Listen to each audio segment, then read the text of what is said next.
shot, now heaven knows. Anything goes. Wait, hold on. Anything goes? Isn't that what's been happening in America for some time now?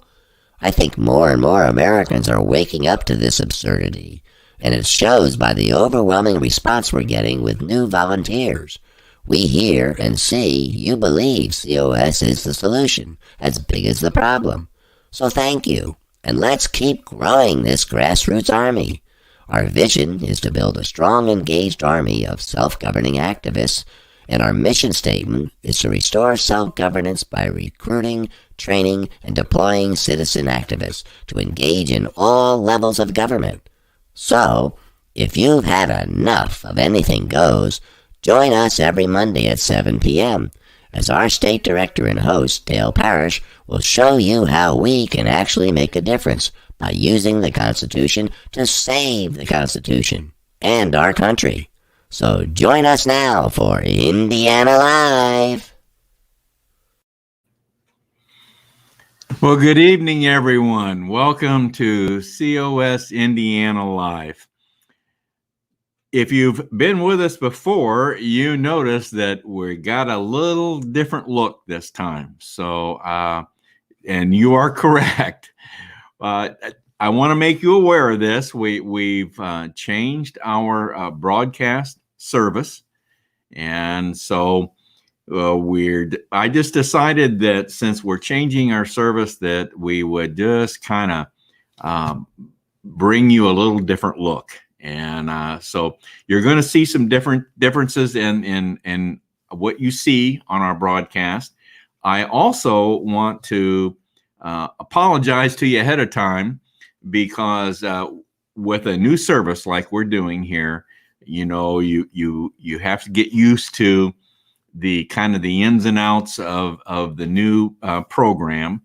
Much of it's the same, quite honestly, but like with every new piece of software, they have, you know, their own vocabulary. There's certain ins and outs that you have to understand. So we're trying our best. We will try our best to make it as smooth as possible this evening for you. But just be aware that we're working with a new piece of software tonight. I just want to reiterate what Maringo Mike said, though, about welcoming all of you new supporters to Convention of States here in Indiana. We have just been bombarded with new supporters coming in to Convention of States here in Indiana. And as far as that's, Convention of States nationally has experienced the same thing. But we have experienced it here in Indiana, and it continues. And I just want to say thank you. Thank you all for joining us. And I think those of you that were looking for something to do, figuring out what can I do now, given the new election or the new administration, and you've chosen Convention of States, I think you made a wise choice. Like we have said many times, we think Convention of States is the solution as big as the problem. So with that said, I want to move on here now.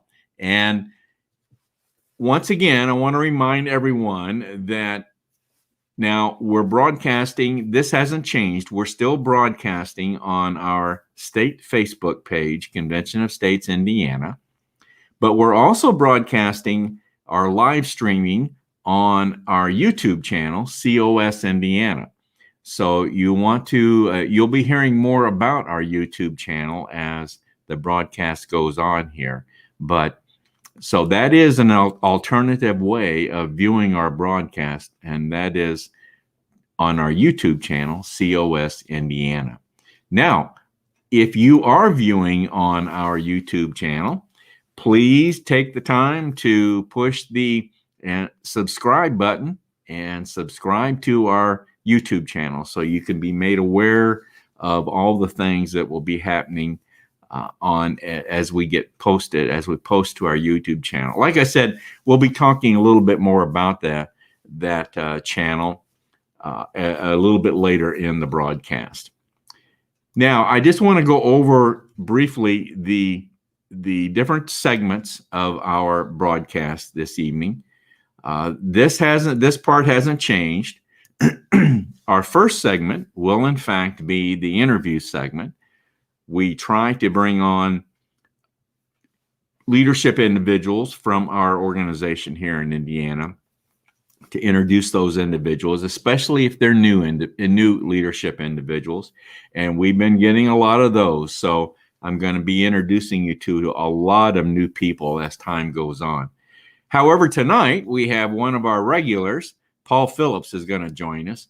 And Paul's our legislative liaison. And Paul's going to kind of give us a wrap up of the legislative efforts for 2021 that we embarked upon. So Paul will be coming on in the interview segment to give us kind of a summation of our efforts. So segment number 2 is the information segment. And in this segment, I'll bring up my PowerPoint and I'll share with you some information about how we're doing here in Indiana, what we're trying to achieve, the resources that we have available to us here in Indiana, as well as give you a little information as to what's on tap for our broadcast on May 10th. I believe I've got the date right. 1 week from tonight, Monday, May 10th. So that will be in the information segment. Then in the third segment, I'll hopefully do my best to recognize viewer comments. That hasn't changed. If you are a viewer, and that is on Facebook or through our YouTube channel, you can feel free to make comments, ask questions in the chat section. Keep them brief again, but that part hasn't changed, and I'll do my best. I can see that we're starting to get some comments. I can't see what they are right now, but so hopefully we'll have some to recognize. I'll do my best to recognize those in that segment. Now, in the fourth segment, this is what I call the contributors segment. Now, we have certain individuals in our organization that I have identified as COS Indiana Live contributors. And these are individuals that, may have opinions or interested in certain topics. Could be a wide range of reasons why they want to become contributors. But what they've done to be a contributor, they have to provide me a short pre-recorded little video of what they want to say. So we're going to, I try to play at least one of those on every broadcast. As a matter of fact, the contributor that we're going to feature this evening is in fact Maringo Mike.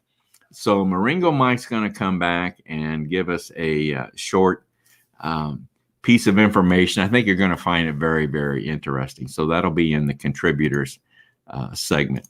Now, in the final segment, I call it the invitation segment. In this segment, I'm going to provide you some more information about what Convention of States is all about.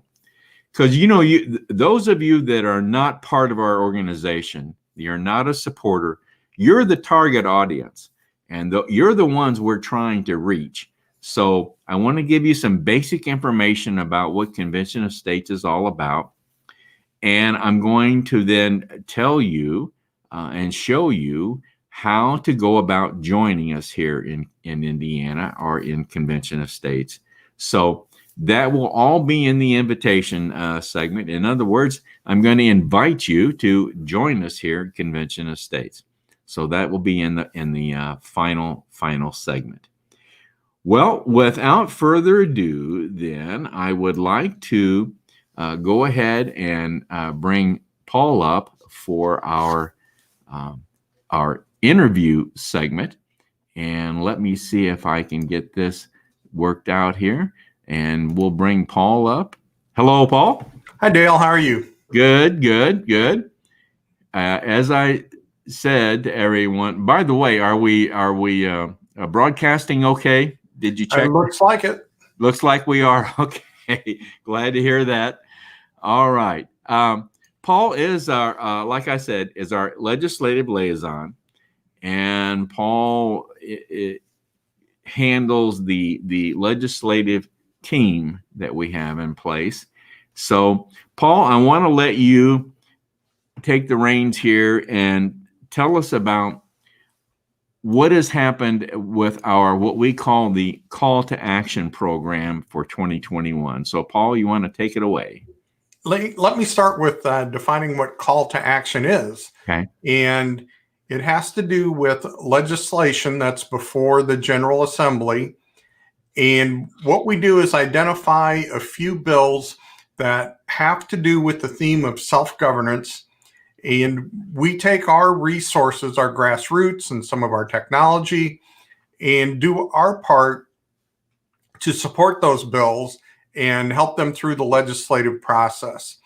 And that can take the form of, perhaps one of our legislative team members testifying at a committee meeting, doing some visits with key legislators, particularly those sponsoring the bills, and then also engaging our grassroots and asking them to send messages to legislators, asking them to vote in support of the bills that we've identified.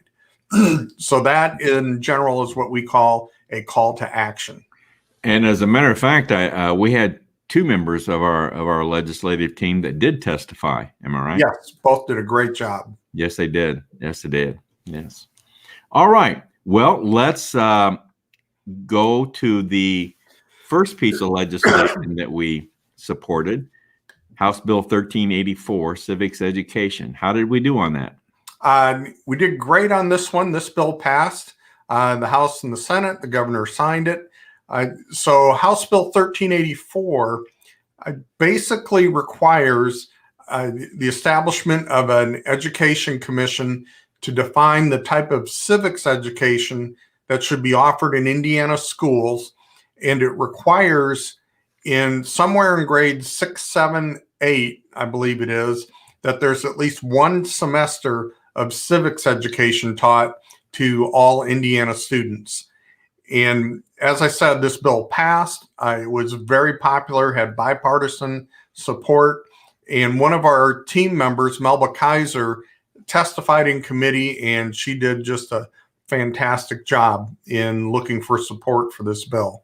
She kind of set the bar pretty high for testimonies, didn't she? Now, what levels of education or what levels in the school system does this apply to? Did you say? Let's call it middle school. Middle school through 8. Okay. All right. Good. Okay. All right. And that one passed overwhelmingly, I think, right, in both houses. Yeah. Okay. House Bill 1369. 1369, kind of the other side of the coin politically. This was a constitutional carry bill. And what constitutional carry is the concept that you don't need to get a license to carry a handgun in Indiana. Currently you do, and this bill would have eliminated the need for that. So think in terms of another natural right that we have is the freedom of speech. What would it be like if before you could express your opinion, you had to go to the government and get a card, a free speech license that would allow you to express your opinion publicly anytime you wanted? So that's what a license to carry a handgun, sometimes called a concealed carry permit, is all about. So this bill would have eliminated the need for that license to carry a handgun in Indiana. It would have still preserved the type of people who are not allowed to carry, basically felons, those under 18. So that would have been in place. And this bill did pass the House, and it got held up in a Senate committee and basically died there. So that's why I said this is kind of the other end of the spectrum. And that certainly happens when you're trying to do legislation, is sometimes, and sometimes it only takes one or two legislators that a bill can be killed. So we experienced that with this bill. We're disappointed in that, but perhaps we'll get another run at this next session. Now, am I right? Is it Representative Smoltz that authored this bill? Yes, Representative Ben Smoltz from Auburn. And this is not the first time he's put forward this kind of legislation, not the first time it's been defeated, but persistence is the key. One of the rules that I like in terms of working in the legislature is we have the 3 Ps when working with legislators. We have to be polite, we have to be professional, and we have to be persistent.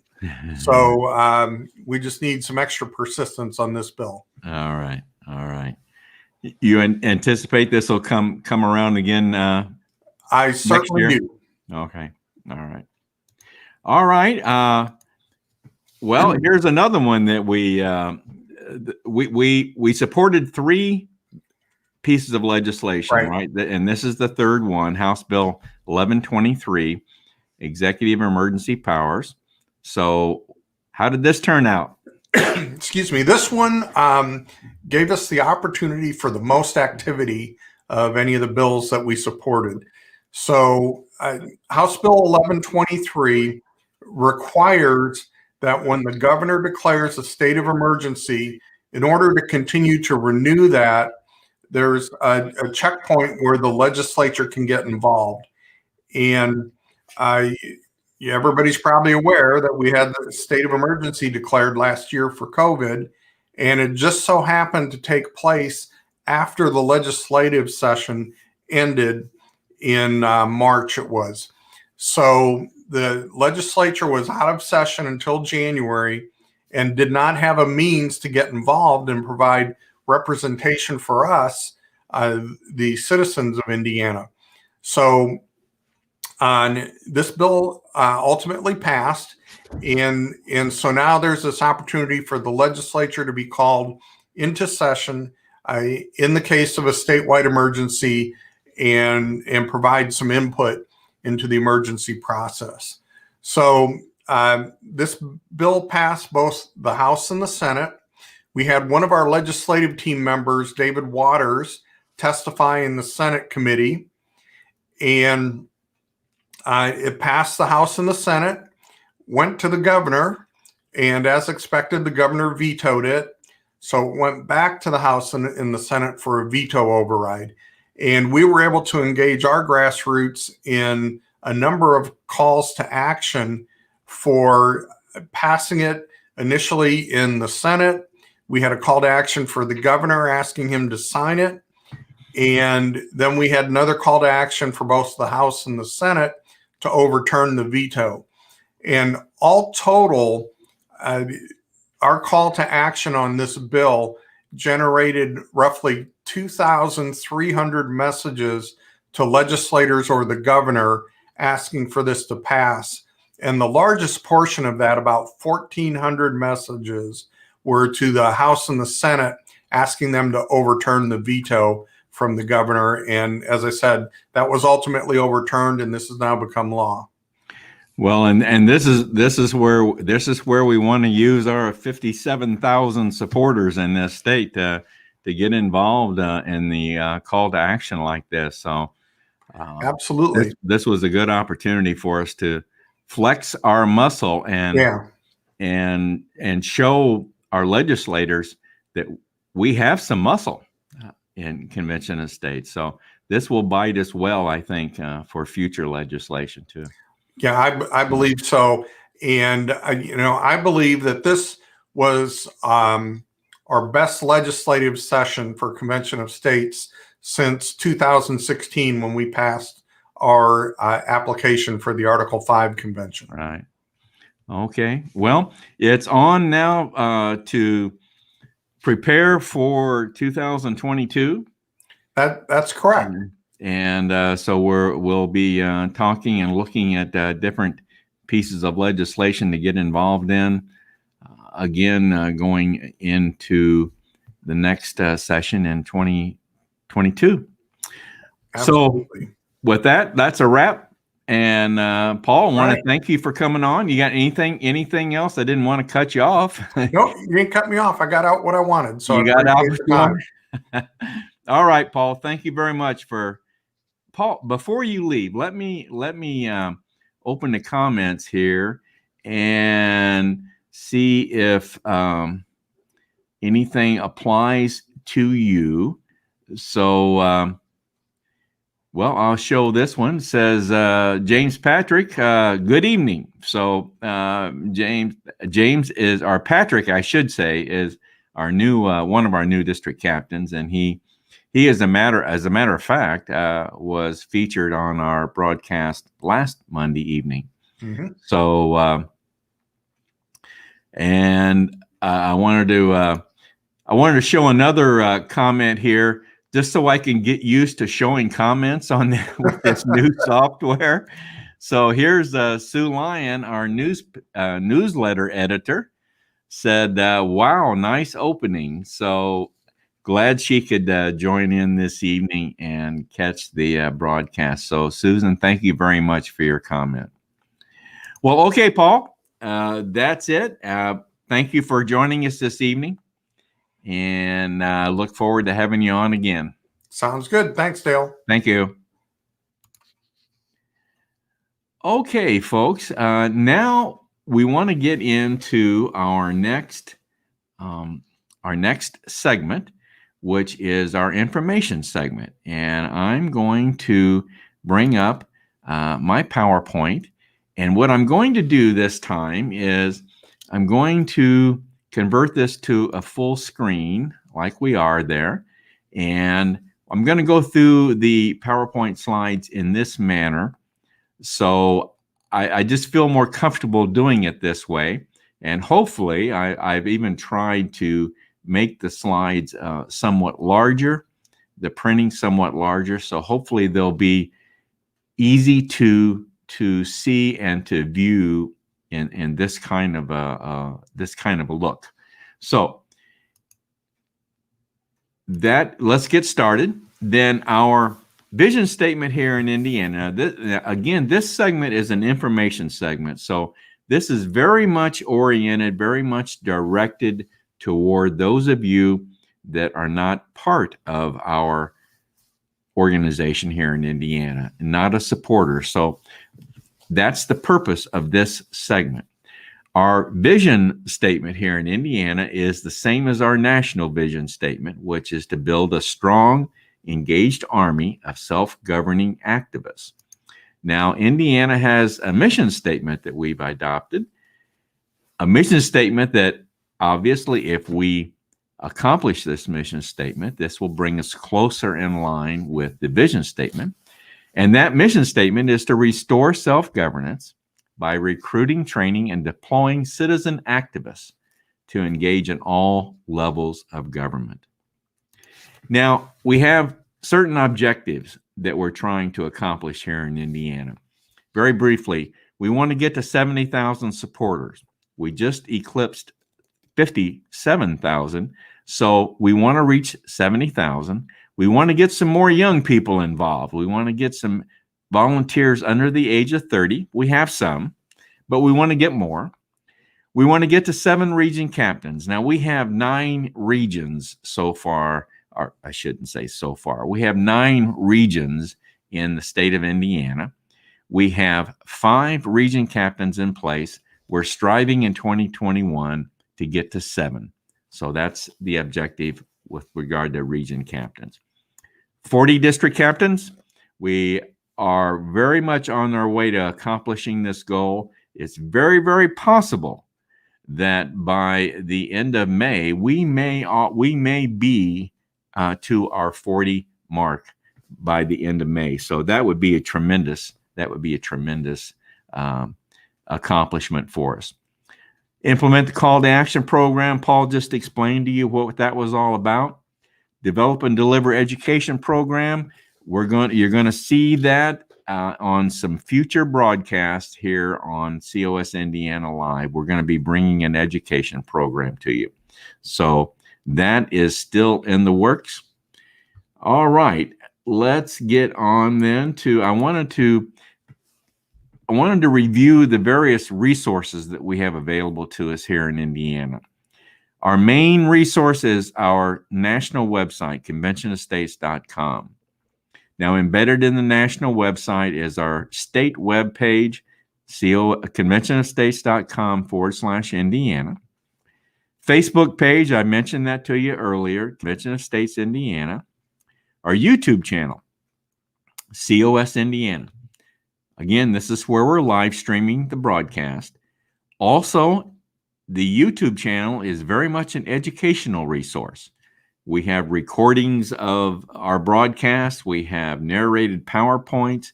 We have links to a really fine podcast that Paul Phillips, our guest for this evening, a podcast that Paul Phillips does, the Free to Be Free podcast.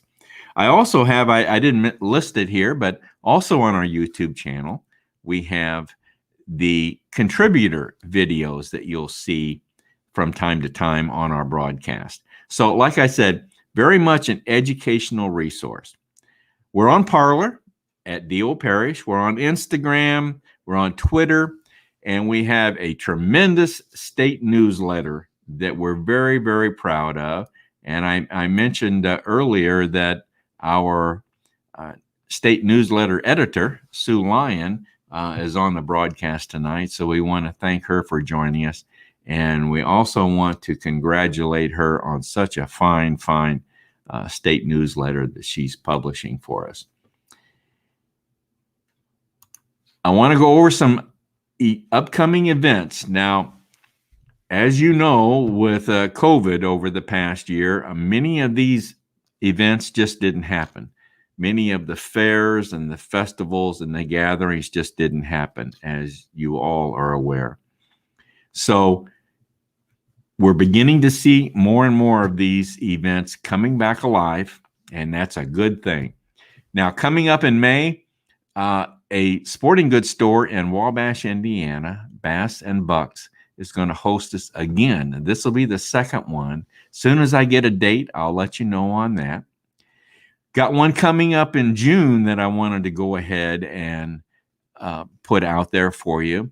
Buck Creek Township Fire Station 71 in Greenfield, Indiana, is going to host a COVID-19 seminar and that's going to be conducted by one of our district captains, Dr. Dan Stockton. That'll be at 6:30. So we'll be mentioning this to you on future broadcasts. That's coming up June 14th. So that ought to be very, very interesting. COS virtual roundtable meetings, that is going to be something that this is going to be a change. We're going to be incorporating these roundtable meetings. We're going to be incorporating those in our COS Indiana Live broadcast. Now, we haven't worked out all the details yet, but we're going to, I think we're headed for devoting once a month, most likely, one of our COS Indiana Live broadcasts and devoting it to being a roundtable meeting. So we're still working out the details on this, and we will let you know as this is developing. But I think that's a very, very interesting concept that we're developing here. All right. Next broadcast on May 10th, we're going to have our super volunteer, Debbie Stewart, coming back to give us another chapter in constitutional literacy, and it's going to be on abortion. So that ought to be a really good one, and I would encourage you to tune in for that one. This will be on May 10th, next Monday evening. Super volunteer Debbie Stewart, constitutional literacy on the topic of abortion. All right. Well, I'm going to leave that then where we are, and I'm going to come back here. I want to now, and well, I'll tell you what. The next segment here is the viewer comments, and we've gotten quite a few more comments here that from various viewers, and I wanted to go ahead and show those. There's George Ward is saying to Paul. Paul's already left the broadcast, but he wanted to say good job, Paul, as always. So thank you, George, for tuning in.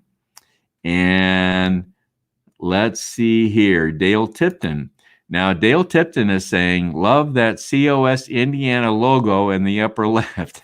The reason he loves that logo is his wife designed that logo. So Dale is a new district captain, and he's one of our newest region captains now. So we just made Dale a region captain, and he was coming on tonight and saying that he loved that logo, and I can understand why, because his wife designed it. So, and she did a great job. So I want to thank her for that. All right. And I think that's pretty much it on the comments this evening. Some I've already shown to you, so we'll let that go as it is.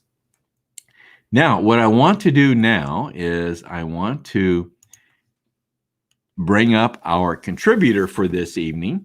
And as I mentioned to you earlier, our contributor this evening is Maringo Mike. So let me get this started, and I hope it comes out. I hope it works just fine. So here's Maringo Mike, our contributor for this evening.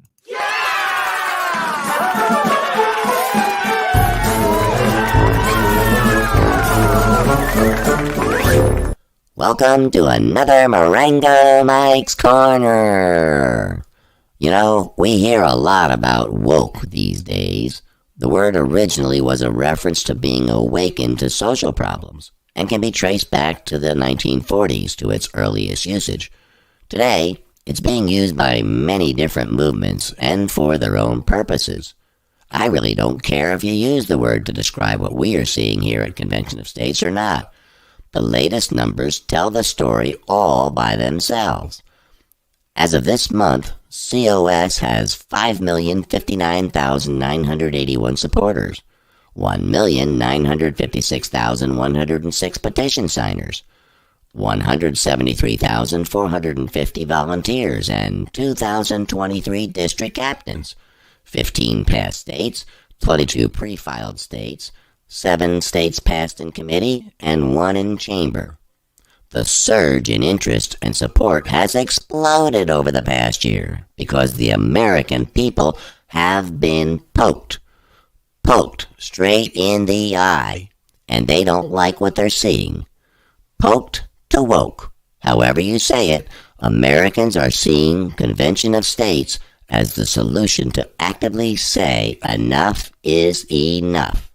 The key word there is actively. If you haven't already, join us today not only as a supporter, but kick it up a notch and become a volunteer. Be a part of history. And that's it for Maringo Mike. We'll see you next time. Bye-bye now.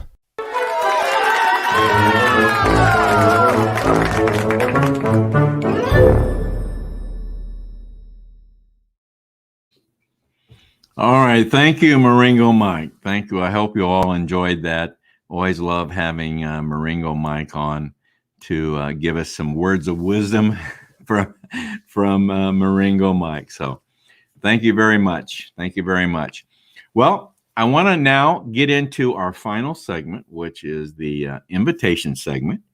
And in order to do this, I'm going to do a little something different. I'm going to bring back up the PowerPoint. And once again, I want to explain to you that we're trying to target those of you that are not part of Convention of States. So I'm going to give you some what I call the Convention of States basics. And this will be a very, very brief explanation of what we call the Convention of States basics. In Convention of States, we see there are 3 tenets to our program, and that's what we see as the problem, what we see as the solution, and our plan for achieving this solution. Now, the problem, let me explain this a little bit more to you. The problem basically is that our government's out of control.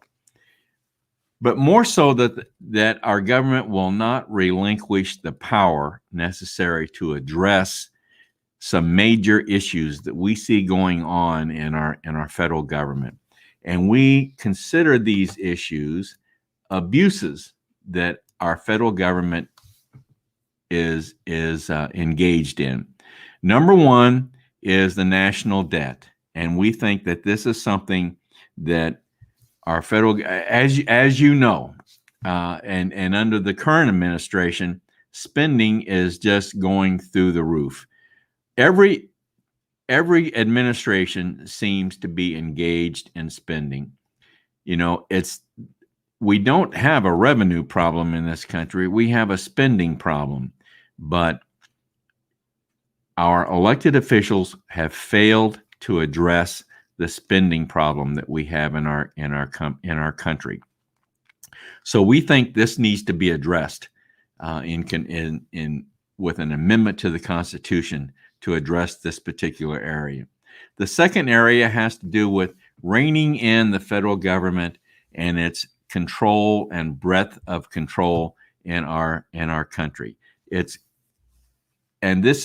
occurs through mainly the administrative state in our government. It's out of control, it's much too large, and the breadth and control of the federal government is much too large. And the final one has to do with what we call federalism. In other words, the balance of power between the federal government and the states. And we think that a major contribution to this particular abuse is the career politician. So we are in favor of term limits. So those are the three areas. Those are the three areas that we consider as abuses by our federal government that needs to be addressed, that our elected officials have failed and will not address. So what's our solution? Our solution to this problem is, in fact, a Article 5 Convention of States. Now, Article 5 is the article in the Constitution that describes how the Constitution can be amended. And there are two ways it can be amended. The first one, of course, is through Congress. That's how it's been amended to date. But there is a second alternative. There is a second method of amending the Constitution, and that is in Article 5, and that's by calling a convention of states. A convention of states for the purpose of proposing amendments to the Constitution. Now, any proposed amendment, then, as in the first method, would then have to be ratified by 3/4 of the states or 38 state legislatures. So that's our solution, calling a convention of states. It requires 2/3 of the states to call a convention of states. That's 34 states. And right now we have 15 states that have signed on to make this happen. And Indiana, I might say, is one of those states. Indiana was number 6 in the 15 states that have already passed the resolution to make this happen. So this is what we're trying to get accomplished. We want to get to that 34 state level so that this convention of states will in fact take place. Now, our plan to bring this about is there are two parts to the plan. First is the application strategy, or another word for the application is the resolution. And this is what needs to be passed by 34 states. And we have designed the resolution to be used by all 34 states. And that's very important because all the applications have to be the same. They all have to be the same in order to be counted and considered for calling of the convention. So each of the application strategy then is to have designed the resolution to address the 3 abuses that I just mentioned earlier.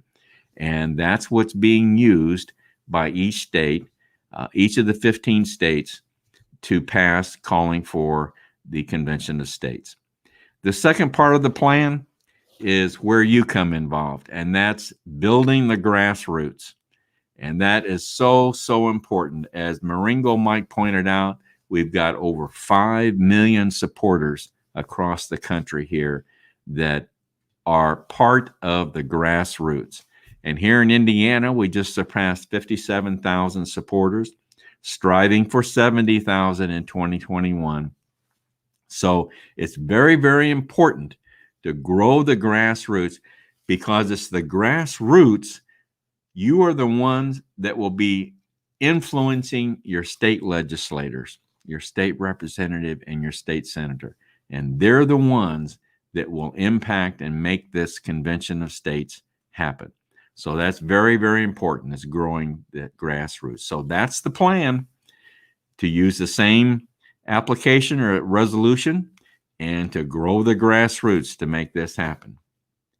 Now, I want to mention also that very important to us in Convention of States is self-governance.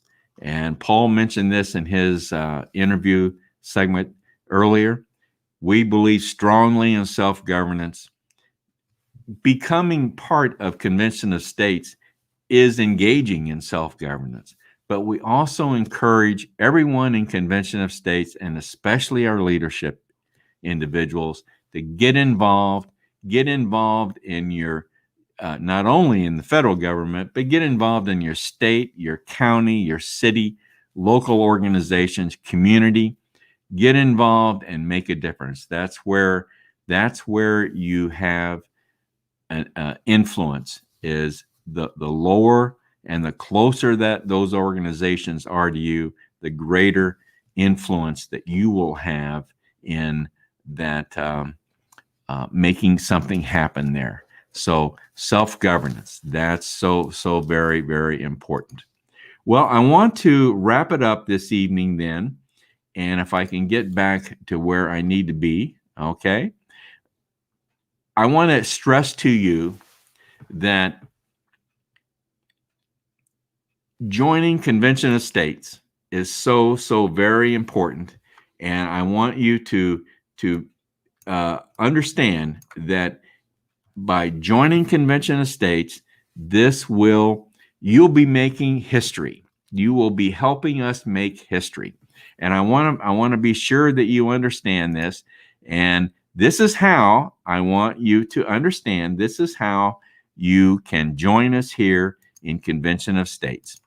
And that is, here's this national website again. Go to conventionofstates.com and open an account, sign the petition. That makes you a supporter of Convention of States. And that's so very, very important.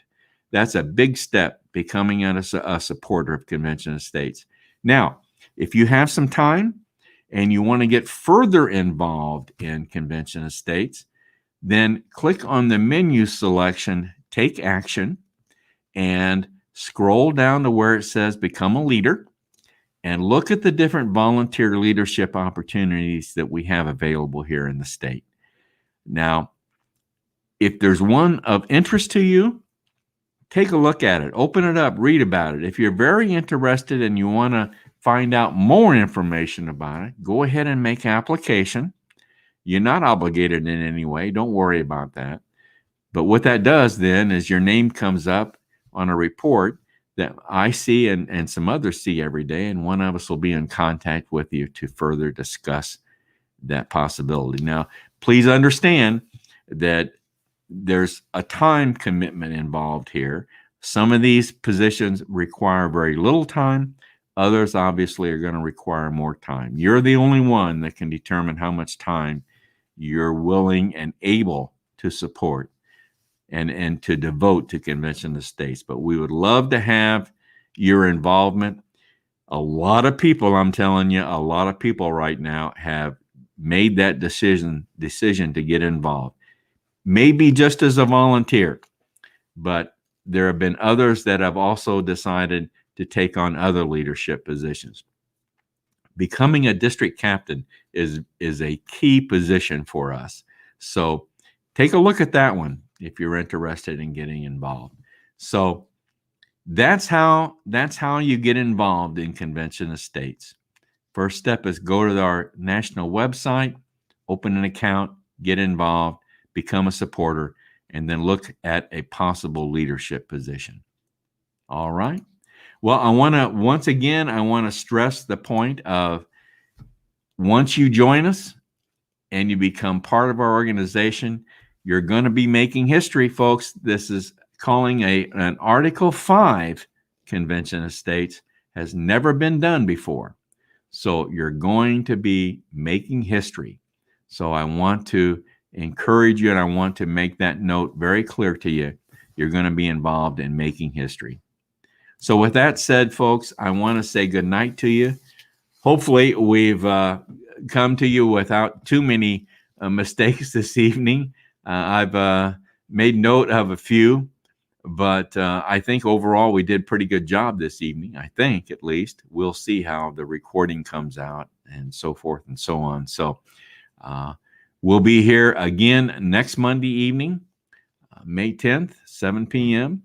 We're going to have super volunteer Debbie Stewart's going to be on with another chapter in constitutional literacy. Should be a very good one.